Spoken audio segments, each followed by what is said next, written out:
Reminder from heaven channel से आपको स्वागत है। अब तक मेरे चैनल को सब्सक्राइब नहीं किया तो प्लीज़ सब्सक्राइब कर दीजिए और वीडियो को लाइक करिए।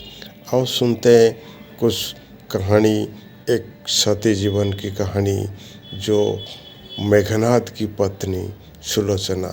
मेघनाद की वध होने के बाद वीर लक्ष्मण ने वध करने के बाद वो कैसे अपने पति की सिर लेने के लिए श्री राम की शरण पे जाती है और उसकी बात क्या होती है, आओ देखते हैं इस वीडियो के माध्यम से। महासती सुलोचना वासुकी नाग की पुत्री और लंका के राजा रावण के पुत्र मेघनाद की पत्नी थी। लक्ष्मण के साथ हुए एक भयंकर युद्ध में मेघनाद का वध हुआ। उसके कटे हुए शीश को भगवान श्री राम के शिविर में लाया गया था। अपने पति की मृत्यु का समाचार पाकर सुलोचना ने अपने ससुर रावण से राम के पास जाकर पति का शीश लाने की प्रार्थना की, किंतु रावण इसके लिए तैयार नहीं हुआ।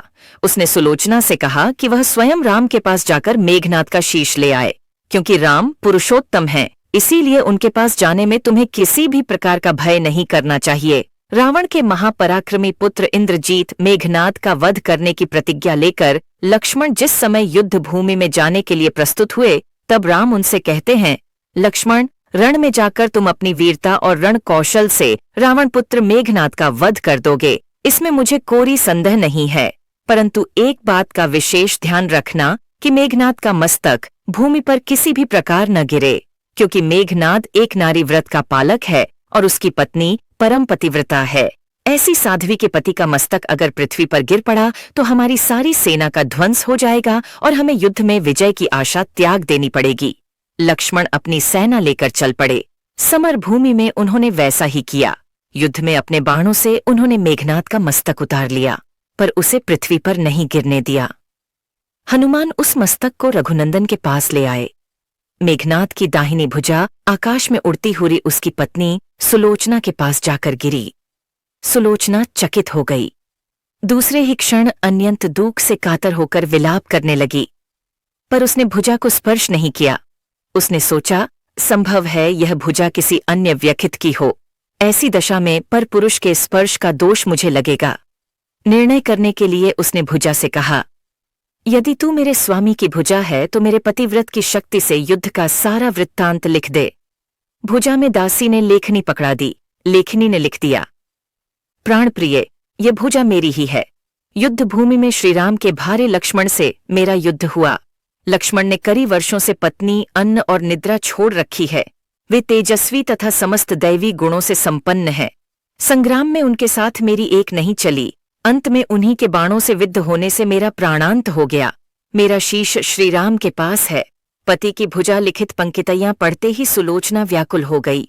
पुत्र वधू के विलाप को सुनकर लंकापति रावण ने आकर कहा, शोक न कर पुत्री, प्रात होते ही सहस्त्रों मस्तक मेरे बाणों से कट कट कर पृथ्वी पर लौट जाएंगे। मैं रक्त की नदियां बहा दूंगा।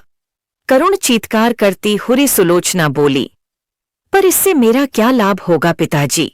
सहस्त्रों नहीं, करोड़ों शीश भी मेरे स्वामी के शीश के अभाव की पूर्ति नहीं कर सकेंगे। सुलोचना ने निश्चय किया कि मुझे अब सती हो जाना चाहिए, किंतु पति का शव तो रामदल में पड़ा हुआ था, फिर वह कैसे सती होती?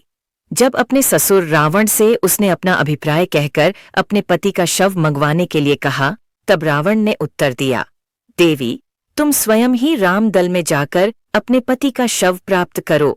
जिस समाज में बाल ब्रह्मचारी हनुमान, परम जितेंद्रिय लक्ष्मण तथा एक पत्नीव्रती भगवान श्रीराम विद्यमान हैं, उस समाज में तुम्हें जाने से डरना नहीं चाहिए।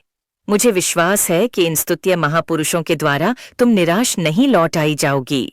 सुलोचना के आने का समाचार सुनते ही श्रीराम खड़े हो गए और स्वयं चलकर सुलोचना के पास आए और बोले, देवी, तुम्हारे पति विश्व के अन्यतम योद्धा और पराक्रमी थे। उनमें बहुत से सद्गुण थे, किंतु विधि की लिखी को कौन बदल सकता है? आज तुम्हें इस तरह देखकर मेरे मन में पीड़ा हो रही है। सुलोचना भगवान की स्तुति करने लगी। श्रीराम ने उसे बीच में ही टोकते हुए कहा, देवी, मुझे लज्जित न करो।